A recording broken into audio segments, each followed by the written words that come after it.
മൂവാറ്റുപുഴ നിർമ്മല കോളേജിന്റെ പ്രമോഷനായി പുറത്തിറക്കിയ വിവാദ വീഡിയോ പിൻവലിച്ചു. പ്രണയത്തെ പ്രോത്സാഹിപ്പിക്കുന്ന സന്ദേശമടങ്ങിയ വീഡിയോ കോളേജിന്റെ വെബ്സൈറ്റിലും സോഷ്യൽ മീഡിയ പേജിലും നൽകിയിരുന്നു. വിമർശനം വന്നതോടെ വീഡിയോ പിൻവലിക്കുകയായിരുന്നു.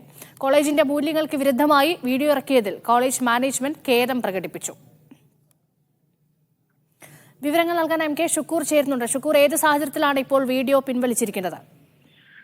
രശ്മ, കത്തോലിക്ക സഭയുടെ നിയന്ത്രണത്തിലുള്ളതാണ് ഈ കോളേജ്. ഓട്ടോണമസ് കൂടിയായ ഈ കോളേജിന്റെ അഡ്മിഷൻ ആവശ്യത്തിനായി പുറത്തിറക്കിയ ഈ വീഡിയോയിൽ പ്രണയത്തെ പ്രോത്സാഹിപ്പിക്കുന്ന സന്ദേശമുണ്ട്. ഇത് കോളേജിന്റെ വെബ്സൈറ്റിലും ഒപ്പം തന്നെ ഫേസ്ബുക്ക് പേജിലുമെല്ലാം നൽകുകയും ചെയ്തു. ഇത് വന്നയുടൻ തന്നെ വലിയ തോതിൽ വിമർശനം വന്നു. സഭയുടെ മൂല്യങ്ങൾക്ക് നിരക്കാത്ത സന്ദേശമാണ് ഈ വീഡിയോയിലുള്ളത് എന്നായിരുന്നു പ്രധാനപ്പെട്ട വിമർശനം. എന്തായാലും അരമണിക്കൂറിനകം ഈ വീഡിയോ ഈ സോഷ്യൽ മീഡിയ പ്ലാറ്റ്ഫോമുകളിൽ നിന്നും വെബ്സൈറ്റിൽ നിന്നുമെല്ലാം നീക്കം ചെയ്തു.